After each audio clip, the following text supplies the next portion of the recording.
They'll hang you for this, you know. Strap you to the rack until you cry for mercy. Whip you until the crimson rivers of agony roll down your back. Not to mention what they do with the hot pincers.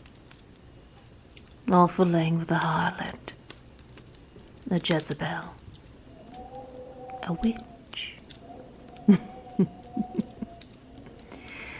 You don't think I know what your court says about me? How I dance with spirits and fornicate with the devil? No, I do nothing to dissuade their opinions. Quite the contrary. My hems are kept too short, my lacings too tight, my gowns too diaphanous. Does that upset you? One could almost admire your diplomacy in such situations. That is, of course, dependent on which hour of the day one chooses to pass your bedchamber. Your mask of virtue is commendable, I must say. It's not a mask. Then why am I here? Diplomatic relations. I've heard it called many things, but that is truly novel, pet. Tell me, do you extend the same courtesies you've extended to me to all your dignitaries? I imagine that would be quite an exhausting feat. Nothing short of miraculous from what I've seen.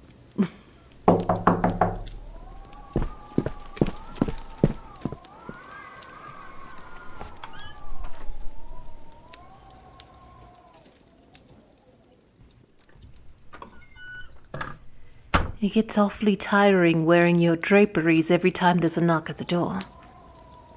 Have you never had conference in your chambers before? I couldn't fathom a better place for such heated discussions. Such discourse as, what on earth will we do with this demonic harpy, vexing our countryside and kinsmen? Why do you tolerate her insolence regarding our ways? Why do you curry her favor over the familiarity of your own subjects? One of us has to speak the truth. Your words are too measured to save my throat from being cut. My guess? You lack any true conviction outside of this room. Go on.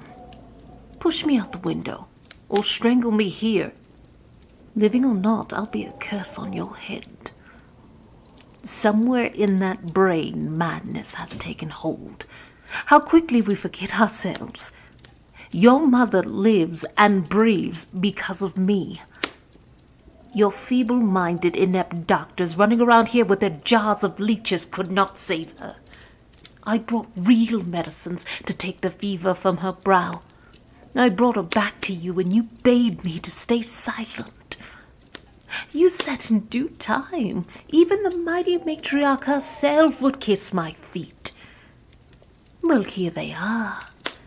I have yet to see gratitude repaid. And your sister's child. I would not for the world see a babe come to harm.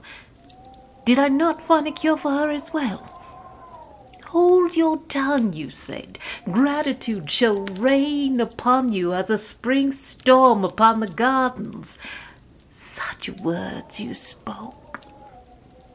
I had the belief that all your people needed was time.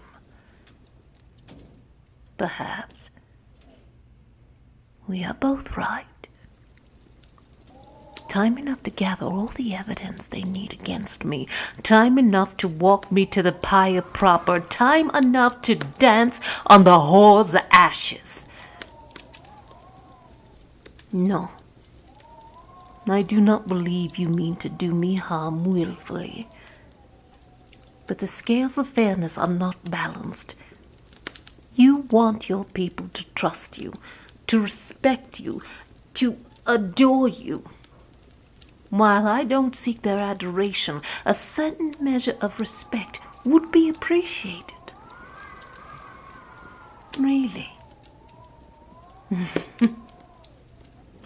I have been called many things in my life, but naive has never been one of them. All these aristocratic shrews running around with their acrid tongues and their biting gazes, backstabbing nobles with less than noble intentions. And let's not start with the clergy.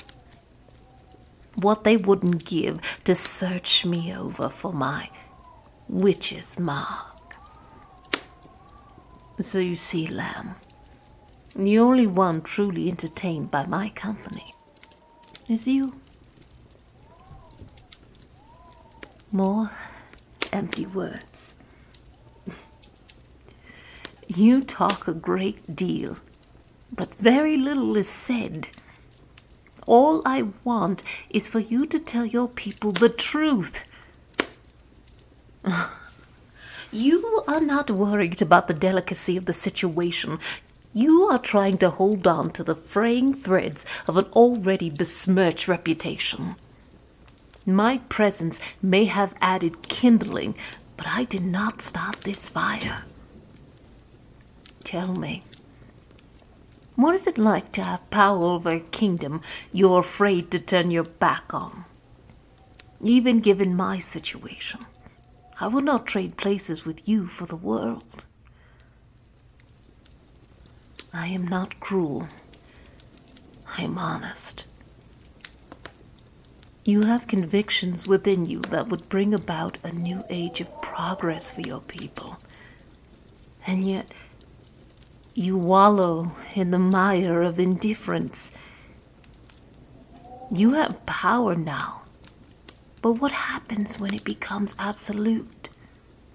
When the crown is placed upon your head, will you simply fall back on tradition?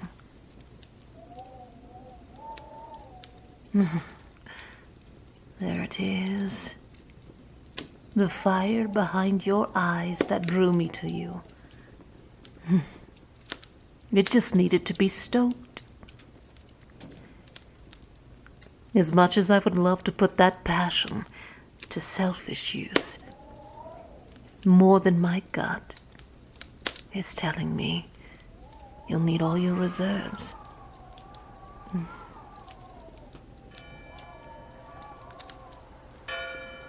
It looks as though the sun is making its parting farewells. And the days seem so much shorter here. Whatever happens, I regret nothing.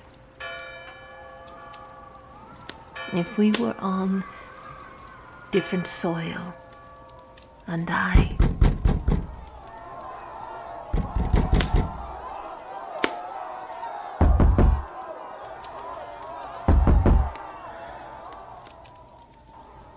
beautiful sunset indeed.